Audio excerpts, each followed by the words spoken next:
Yes. So yesterday we talked about how to use two lights, three lights to make uh, magic.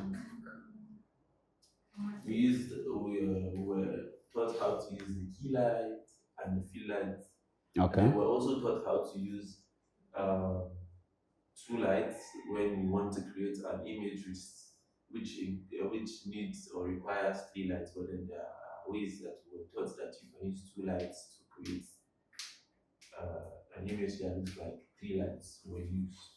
Okay. Okay. Okay. So I want you to speak to me now as like as a person. Let's say you are an external supervisor and you witness today's practical. What is that one thing that you can say, oh, this is the one thing that stood out for me in the whole from the whole thing that went on yesterday? Honestly, it was the way we used the fill light to create how do I say? The way we used the fill lights to Mm. create the illusion of having three lights in the studio while We're not. Okay. Okay. Okay. Okay. Okay. I think Fan is not comfortable with your contribution, so she wants to. That's his contribution. Yeah, that's what I'm I'm saying. comfortable with it. Okay. What stood out for me was using the two lights Mm-hmm. to create dramatic light with shadow. Okay. Okay. That was just stood out for me. Okay. Share. What stood out for me was basically the same thing. I found it interesting how positions of the light actually affected it so much, especially with the Okay. second light. Okay. Um, The key lights. the key They light, were supposed to yes, serve that as the one. key light. Okay. Because at first, before we had started, I always thought I'd seen you use it sometimes, very, very, very little. But I always assumed that it was because like reflector or something wasn't enough. I didn't realize how much it actually contributed in making dramatic lighting. Right. Okay. So. Everything. All right. Okay.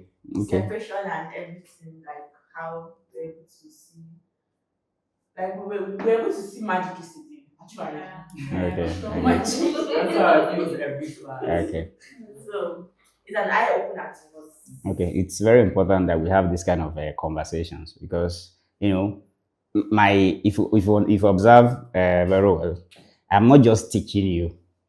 You understand because I know that probably the time we are spending here may not be enough, right? To really like put you on the right pedestal as far as photography is concerned because the profession is very deep, right? But I'm trying to open your mind.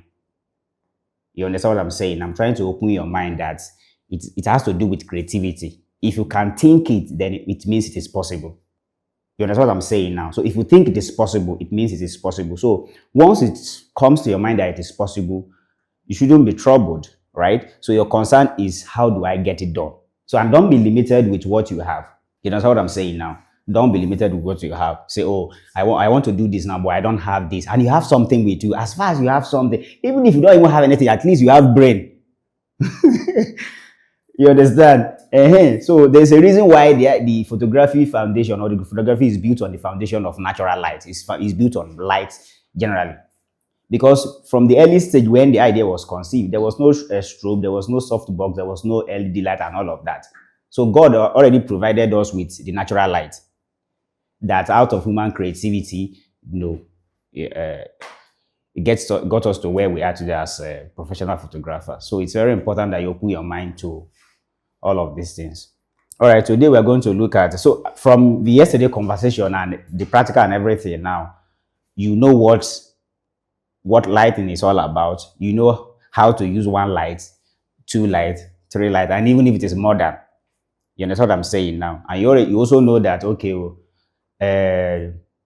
irrespective of the amount of light or sophisticated light you have around or available, the positioning of your lights, in fact, it largely determines the outcome of whatsoever you are trying to create.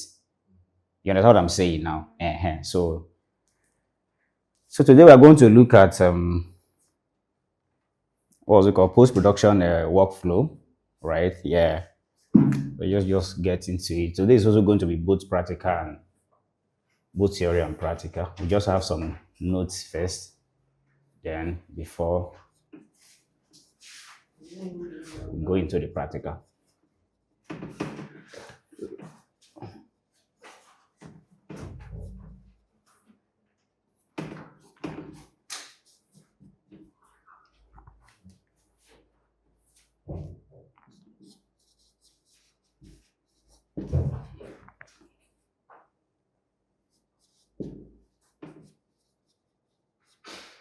This one I give.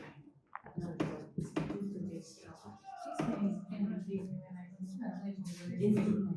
I changed my mind yesterday. we forgot the exceptions. Wait, will have to wait for us to finish writing.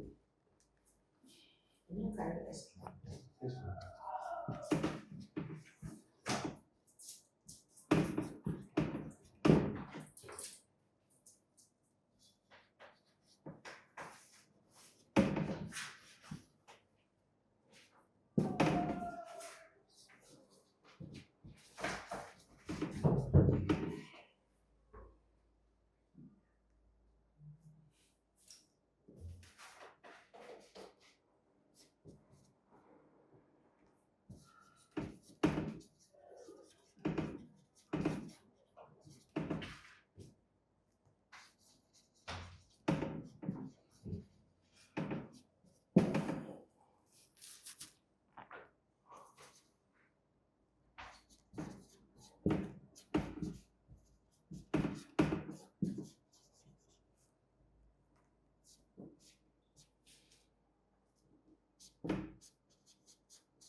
So what is it? TC? Etc.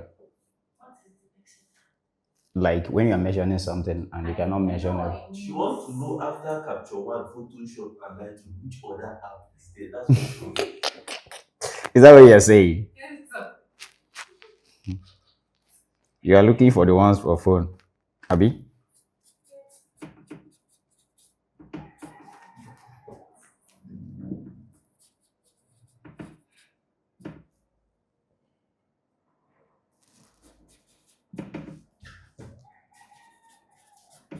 Two fancy legs. What was the sentimental? This picture that is not. Picture is not.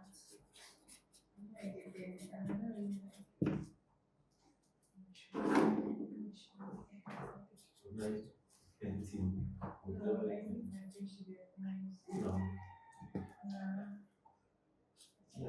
Guess how I edit this image? Yes, it's free. That's not Where do you? five. Guess what? That's a mistake. Where the one that says that I need this is the actual one. I didn't want to use super consent. I didn't want to use the two copies. Yeah. What are you doing?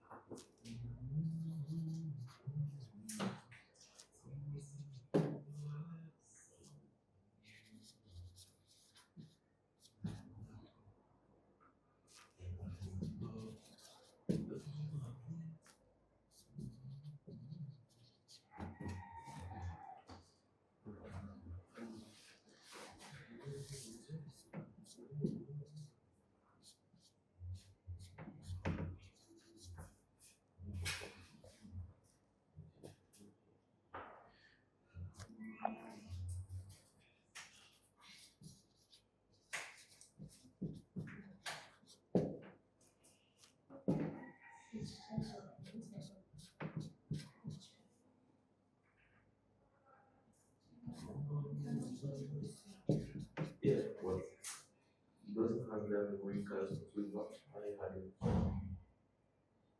That's perfect. Good job.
This is workflow, this WF.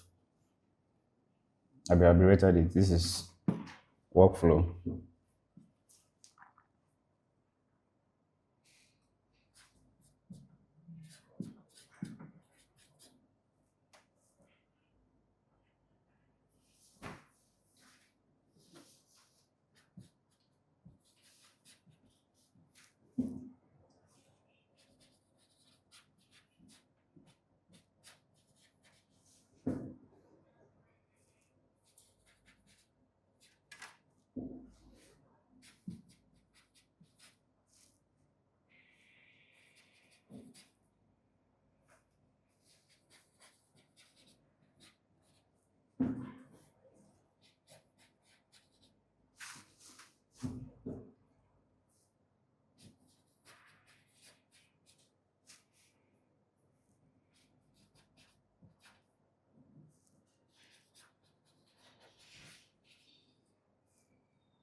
Now,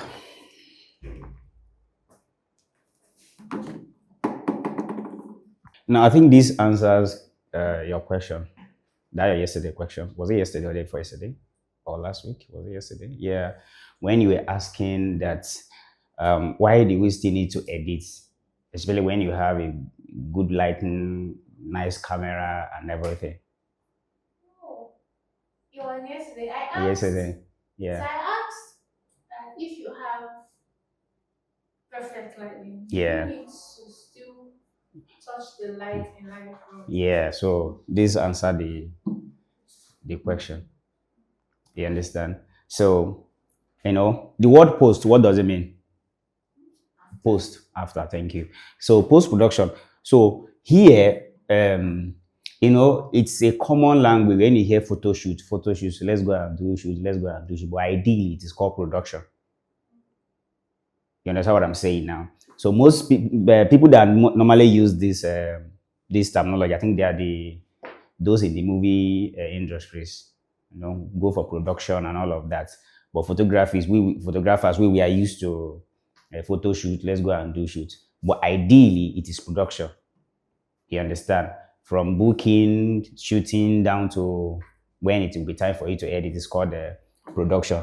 So now the post-production workflow, we're going to look at, from last week, Wednesday, down to yesterday, we're talking about lightning, from 1 light, 2 light, 3 light to the dramatic lighting. So after taking all those pictures, what are you going to do? You understand? So what are you going to do with those pictures? Are you just going to take the pictures and just dump it like that? So after taking the pictures needs to go through some processes before it gets to the final amazing result that you see online, right? So post-production, taking photos is only half the process. You know what I'm saying now? So when you take an image, you are just like, the process is still on. You're just halfway there. So just taking the pictures or taking images is not just enough. So you need to pass through some other processes before you can, have it as maybe, just like I said yesterday, I said some people, you take them pictures and they will just say, okay, I don't want you to edit it, just send it to me like that. So that one is quite understood. But ideally, after taking your image, your pictures, you're supposed to, take the image to allow the image to pass through some processes before either you're going to send it or save it. So post-production organizes, corrects and enhances your image. I told you that editing generally is enhancement, improvement. You understand? So sometimes when you edit some images, not because those images are not good, but you just want to improve the state of the image, the quality of the image, the quality level of the image. So that is what editing generally is all about. So post-production, in the simplest term, has to do with those little corrections, organizing, enhancement that you do to your images after taking them. You understand? So that is what post-production is all about. Now let's look at some basic workflow. These are very, very important because you cannot do without all of this. You understand? They are more than this anyway. Understand this in basic. So the first thing first is to import the image. After taking the pictures, the first thing is to import the image, transfer files to computer or software. So we have some few softwares here. We have Lightroom, Capture One, and Photoshop. So Lightroom and Photoshop, it belongs to the same family, and the family is Adobe. So they belong to the same family. But Capture One is different. Capture One is a different brand. It's a different, like a different company entirely. You understand? As a matter of fact, Capture One, the brand capitalized on the perceived, I don't know whether I should call it potholes or weakness of the Capture One. You understand? So because even when you go online to make that, you see people migrating from Lightroom to Capture One. It is not because Lightroom is this. It is not because Lightroom is that way. Just like iPhone 14 and iPhone 15. You understand? Not that iPhone 14 is, but even one thing or the other distinguishes them from as far as features or quality is concerned. So that is what Capture One is all about. Because the Capture One interface is actually very friendly. Is very, very good. As a matter of fact, it's my favorite now. That's what I normally use for my post production. You understand? So after taking your pictures in the studio or outdoor, wherever you use, take them to Capture One or Lightroom, depending on the one you have. Then after that, just do some little adjustments. Then Photoshop is like basically the final boss stop for the editing. You understand? Although you can also edit in Lightroom, you can also edit in Capture One, because the current Capture One now, 2025 Capture One, and the newer version now, you can actually remove pimples in Capture One. Ideally, before you can do it from Capture One 2022, 2023, 2024, you can't do it. You understand? So all you need, no, Capture One. I'm talking about the previous versions like 2023, 2024, you understand, 2022. So all you need to do, play with colors, play with shadows, play with contrast, and some other levels adjustments. But you can't really, if somebody is having pimples, the pimples is still there. But now there's what we call batch edits in Capture One, the newer version that they're releasing. But it's not free, you have to pay for it. But in Photoshop, Photoshop give you that leverage of going fully to retouch your image, clean up the person's face, and have a clinical editing. Then the second we have, after importing, you have organizing. The organizing now, you have to rename the files and also create folders. You understand? So if I have all of you as my client, let's say you come for graduation, you come for, let's say, pre-wedding, then you come for, let's say, event or something, right? And you are all my clients. So it is not normal to just have all of you in one folder. You understand what I'm saying now? Even if I'm going to have it in one folder, I can name the folder 2025 folder. But under that 2025, then I can also have, let's say, January. I can just have the months as. So under the month now, so it's not left for me to choose, okay, when did I have Isha in my studio? If it is February, then take Isha to February. Let's all of you even come in February. So from February now, we're going to have Fan, Malik, Ishaya, and Foda. So let's say if Malik reach out to me and be like, oh, can I get the portrait of the pictures of the picture that you took me again? I can just go to Malik's folder. That is why organizing is very important. So it is not ideal that you just import everything on the same folder. Then from there, we have, after organizing, that renaming files, and from the third one, we have selecting, choose the best images, delete, and delete duplicate, of course. If you are taking pictures, because sometimes you'll be taking pictures and clients will be like, this one, you are taking plenty pictures. Me, I don't have money, or me, I don't have money. So I used to tell them that, don't worry, just give us the room to select the best, to get the best. You understand? Because sometimes it is when you stop taking pictures that you start seeing some angles, some things that you need to do. You understand? So when it is normal that you just take as much pictures as you want, right? But it is not, you can't use all the pictures. You understand? Because if you can take, for instance, now, if you are booking my session, let's say you are entitled to 5 pictures, I may end up taking you 50 pictures, 100 pictures, right? And I'm going to select just 5 and edit it for you. So that is why we have this selecting. Just select the very best, then edit them. Then after the selection, the next thing is to edit. So under edit, what are you going to do? Correct exposure, then color and crop. There are more to. I know. These ones you are seeing are the things that you cannot do without. You know what I'm saying now? So we can't do without exposure. You must correct exposure. Either the picture is overexposed or underexposed. You understand what I'm saying now? So then colors, of course, you are going to improve the person's color, because if my before is looking better than my after, then I don't need to pay you.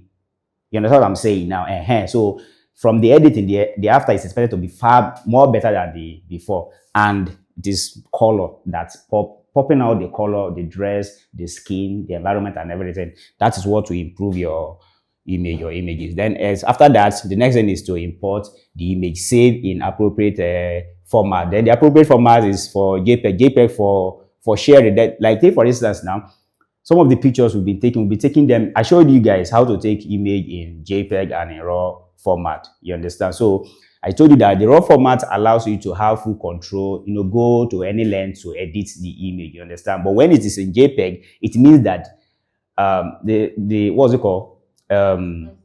Yes, the camera has, in a way, edited the image for you. So you don't have full control over the editing process, you understand? So, but you now, if you take the image, if you take the pictures in RAW, after the editing, when you are saving, you are going to save it in JPEG. You understand what I'm saying now? Because if you want to cook, if you have a food to prepare, after cooking, you are expected that the food should be different from how it was before. You understand? So you can't take picture in raw format, editing it and still save it in raw format. It doesn't make sense. So after editing, you save it in JPEG. So the TIF and RAW, they are almost the same. Sometimes you keep an archiving, you keep a TIF or RAW format for future references. You understand what I'm saying? So some people will come back and be like, oh, I want to select more. I love my images. You gave me 5. I want to select more and pay for more. You just keep this one. When the person come back, you just pick some. So let's look at file management tips. Always back up to external drives or cloud. It's very important. You understand? It's very important that you always back up your job. It is that is why iPhone has iCloud. You understand? And they gave you what's it called? It's not, I think 5 gig, right? To save your stuff. So they understand the importance of saving. It is very important. You have to take this seriously. If you are ready to do this, you understand? Because sometimes you think, oh, I've delivered the job, and the person will come back and be like, I don't like this. Imagine if the work is gone. You may end up in cell or jail, as the case may be. Yes, as I'm talking to you, a lot of people are I heard one lady, I was working with one lady, she's a makeup artist. She was telling me that she gave one guy a job, was a wedding. The guy went for the job. After the job, I don't know what the guy did. The guy lost the memory card. He did not back up anything. So they started looking for the videographer of the event, right? From the video of the event, they started, screenshotting to get some images. But they tried, but the couples were, able to say no, get the whole thing that this is not this thing. You understand? And they had to arrest the guy. So they had to pity the guy because of this. So you have to be extraordinarily careful because it is not easy. So it is very important that you always back up your files. Then keep raw files for flexibility in future edits. Like that has been explored. Why workflow matters? It matters. Efficient workflow saves time and ensures that your photos are always accessible. So this is post-production workflow. So now I'm going to show you if you are using Capture One, if you are using Lightroom, if you are using Photoshop, if you are using Camera Raw, whichever software you're using to do your post-production, what are those things that you need to do? You understand what I'm saying now? If you find yourself in an you find yourself having an overexposed image, what you need to do. If the image is underexposed, what you need to do.